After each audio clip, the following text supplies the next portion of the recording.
Baik, silakan rekan-rekan bagi yang mau bertanya hari ini.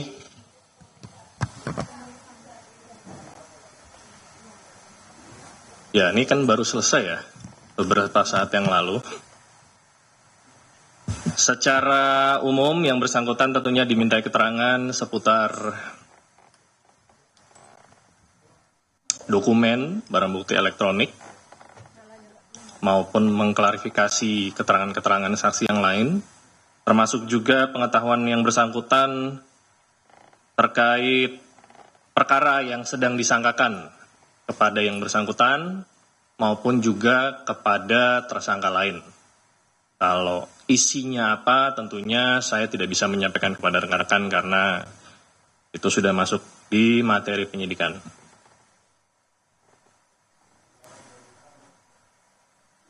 Ya. Hasil koordinasi saya dengan penyidik yang bersangkutan tidak dilakukan penahanan hari ini karena penyidik masih membutuhkan waktu untuk memeriksa beberapa saksi yang masih belum hadir dan masih dibutuhkan. Ya, sebagaimana rekan-rekan ketahui juga ada beberapa saksi yang dipanggil di perkara ini belum hadir. Beberapa diantaranya saudara Saiful Bahri, ada juga saudari Maria Lestari, dan ada beberapa saksi lainnya. Jadi penyidik menilai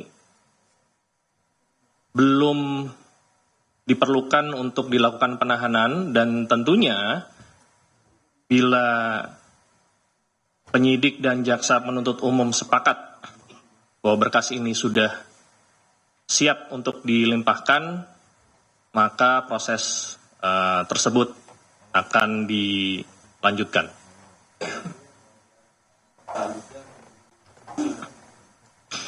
Ya, kalau pemanggilan saudara HK kembali lagi, mungkin pertanyaannya apakah akan dipanggil kembali? Ya, pasti nanti yang bersangkutan akan dipanggil kembali, tetapi fokus penyidik saat ini adalah memenuhi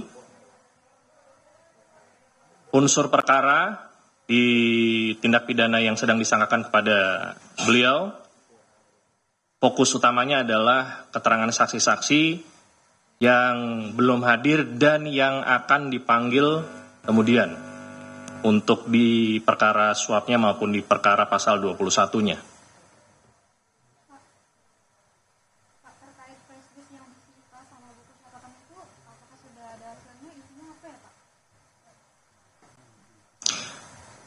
Sebagaimana yang sudah saya jelaskan tadi ya, rekan-rekan bisa bertanya, namun karena penyidikan ini juga masih berlangsung, sebagaimana banyak dari rekan-rekan meminta penjelasan alat bukti apa, baik itu surat, barang bukti elektronik, flash disk, maupun hal-hal lainnya. Rekan-rekan ingin mengetahui, ingin menggali, dan itu kami pahami sebagai bagian dari kerja jurnalistik. Namun penyidik saat ini belum bisa membuka apa isinya karena masih bersifat rahasia, dan itu kalau di tingkat penyidikan baru bisa ditunjukkan kepada yang pertama, itu kepada penguasa barang yang pertama. Yang kedua, kepada saksi-saksi yang diduga mengetahui perihal alat bukti yang disita tersebut. Jadi di tingkat penyidikan baru sebatas itu. Rekan-rekan dan masyarakat baru bisa mengetahui apa isi baik itu catatan maupun flash disk maupun mungkin ada laptop, barang bukti elektronik lainnya, nanti ada ruangnya pada saat perkara ini sudah dilimpahkan ke persidangan nanti.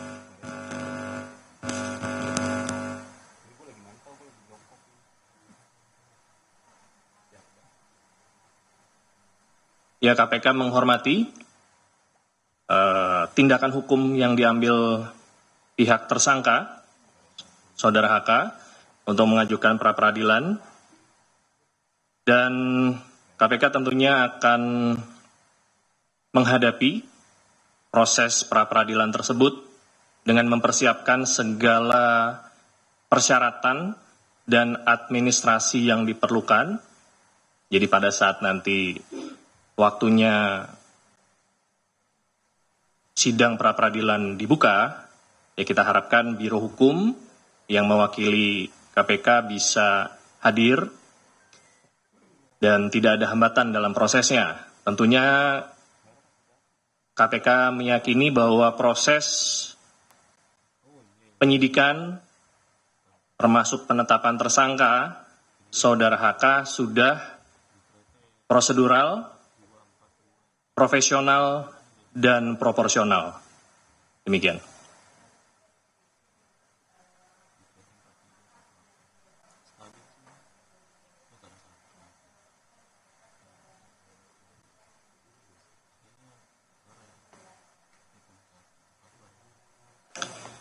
Ya, kita kalau berbicara pra-peradilan, ini sebagai edukasi juga bagi masyarakat bahwa pra-peradilan ini merupakan satu ranah yang bisa diambil oleh tersangka untuk menguji proses formil dari penyidikan, baik itu penyitaan, penggeledahan, penahanan, dan terakhir muncul terkait penetapan tersangka. Jadi yang diuji adalah proses formilnya. Kalau berbicara proses formil, sebagaimana yang tadi saya sampaikan, KPK meyakini proses penetapan tersangka Saudara HK sudah profesional, prosedural, dan proporsional. Terkait alat bukti, nanti baru kita bisa berbicara saat perkara ini sudah dilimpahkan ke persidangan.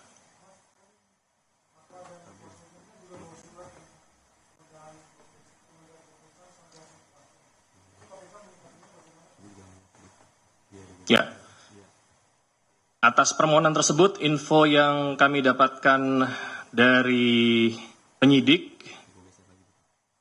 bahwa permohonan itu ditolak. Ya, prosesnya tetap berlanjut. Apakah nanti Saudara HK akan dilakukan pemanggilan selama proses pra-peradilan, itu nanti dikembalikan kepada penyidik lagi. Intinya permohonan sudah diterima, tetapi tanggapan dari KPK itu ditolak. Ya, karena proses peradilan itu merupakan satu ranah tersendiri, ya, dan proses penyidikan itu ranah tersendiri. Jadi ini tidak bisa dicampurkan, tidak bisa disatukan. Tidak berarti kalau proses pra-peradilan itu berjalan maka penyidikan berhenti. Tidak. Proses penyidikan tetap berjalan. Bila yang bersangkutan mengajukan untuk tidak dipanggil terlebih dahulu, itu merupakan hak tersangka ya, untuk mengajukan, tetapi penyidik juga memiliki kewenangan apabila ingin memanggil, dan seandainya proses tersebut digunakan sebagai alasan untuk tidak hadir, kemungkinan besar penyidik akan menilai itu bukan menjadi salah satu alasan yang patut dan wajar. Demikian. Mas, itu kan suratnya ditujukan untuk pimpinan KPK. Nah, ini yang menolak ini pimpinan atau penyidik, Mas? Yang menginfokan ke saya adalah penyidik, tentunya setelah berkoordinasi dengan atasan, dalam hal ini Direktur Penyidikan, Deputi Penindakan, termasuk dengan pimpinan. Ya.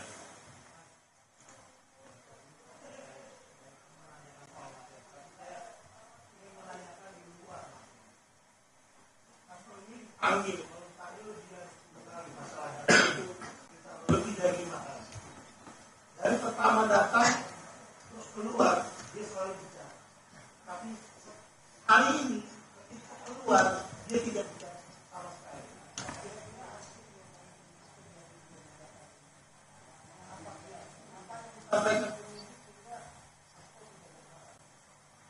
Ya, saya tidak bisa menduga-duga ya apa yang disampaikan penyidik.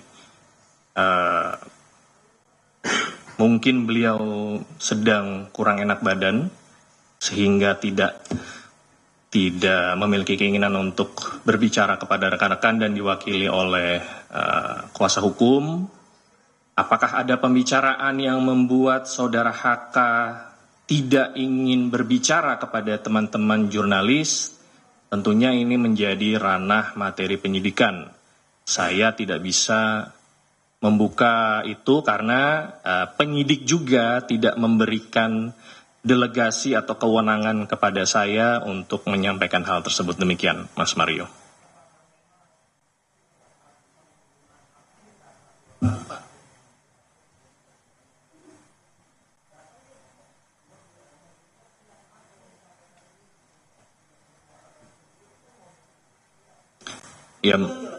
Ya itu kembali lagi saya tidak bisa sampaikan clue-nya karena belum dapat clue.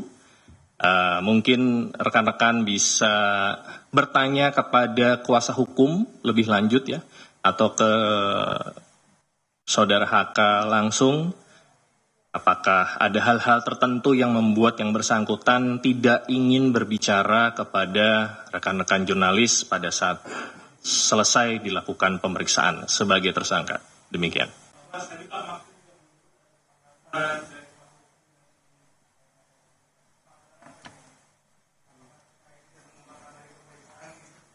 Kesepakatan apa ya? Ya, maksudnya kesepakatan apa? Yang disampaikan oleh saudara Magdir.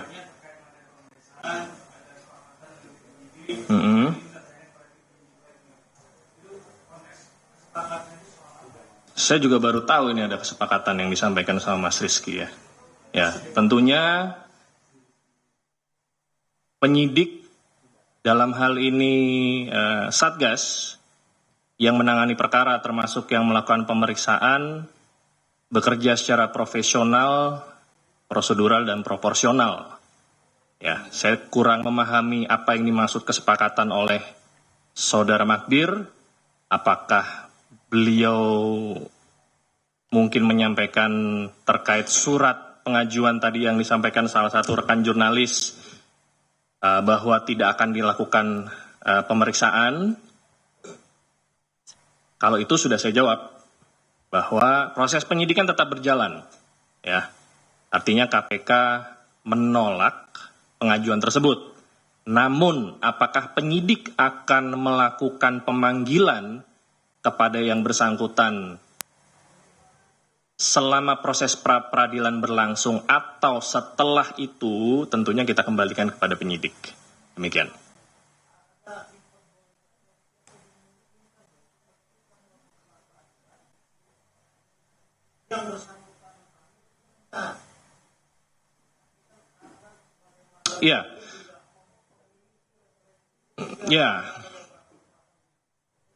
Ya, jadi seperti yang tadi sudah saya sampaikan bahwa proses penyidikan dan proses pra-peradilan itu berdiri sendiri-sendiri, ya, tidak ada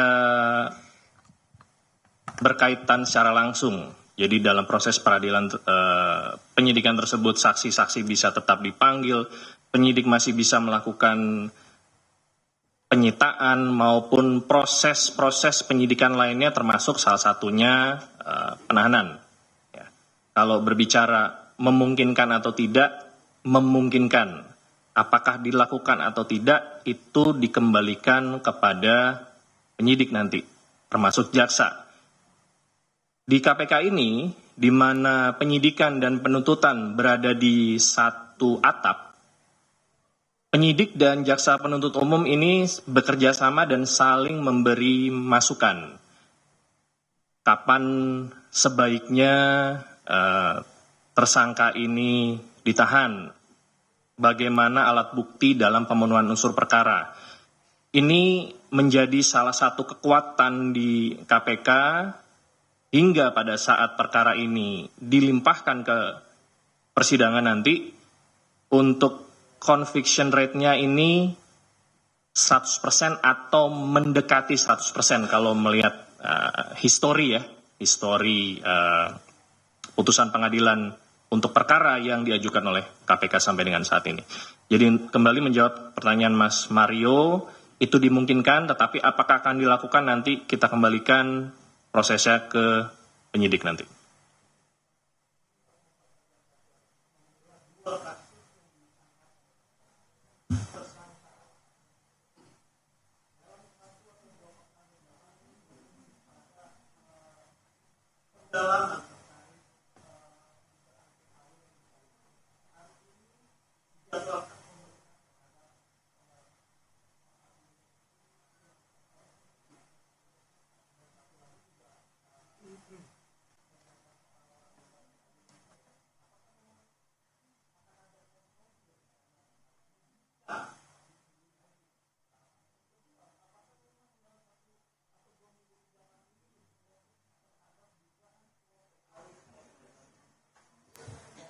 Ya, penyidik mendalami semua hal, terutama yang memang dibutuhkan dalam rangka pemenuhan unsur perkara. Jadi sebagaimana rekan-rekan ketahui ada 2 perkara yang disangkakan oleh kepada saudara HK, dalam hal ini suap, saudara Harun Masiku, kepada saudara Wahyu Setiawan, dan juga menghalang-halangi penyidikan. Jadi pemanggilan penyidik terhadap saksi-saksi ini tentunya berputar pasal yang disangkakan maupun objek perkara yang disangkakan kepada saudara HK.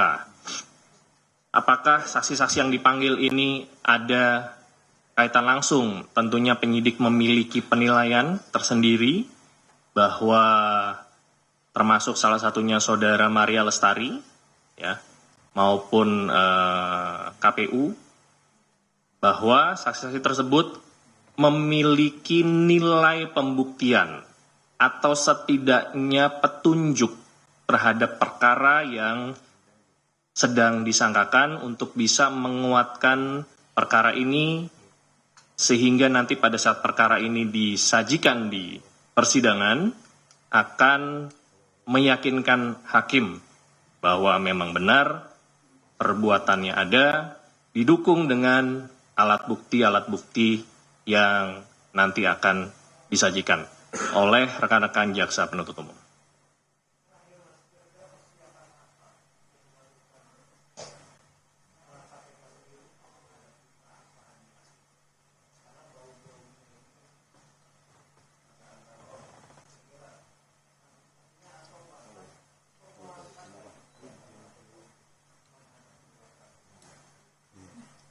Ya, KPK selalu menyiapkan diri karena pengajuan pra peradilan ini bukan hal yang pertama, ya.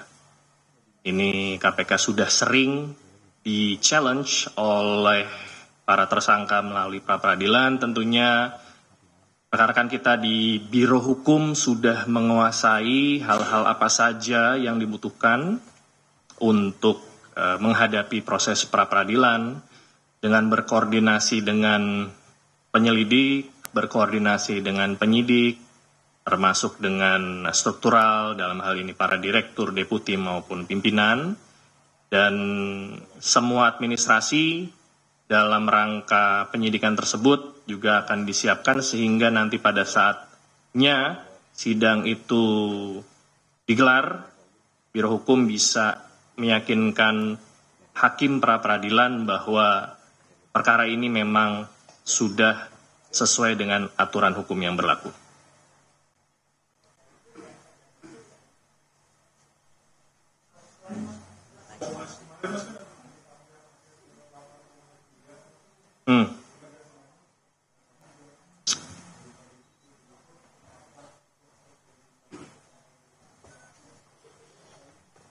Pak siapa sudah ini? Enggak, maksudnya sudah menegaskan siapa tadi? Pak Dirdik. Beliau menyampaikan apa? Oke.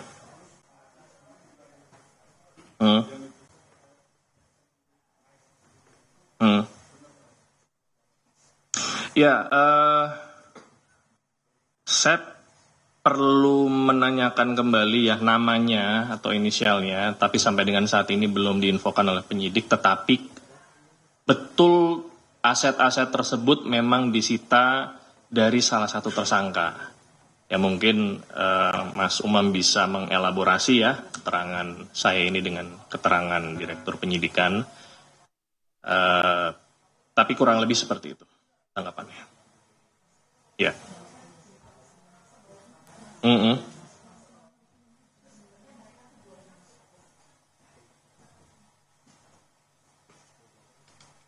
Semua orang bisa datang ke KPK.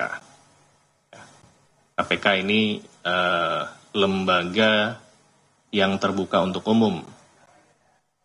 Tentunya wilayah atau tempat-tempat yang bisa didatangi bagi orang-orang tersebut juga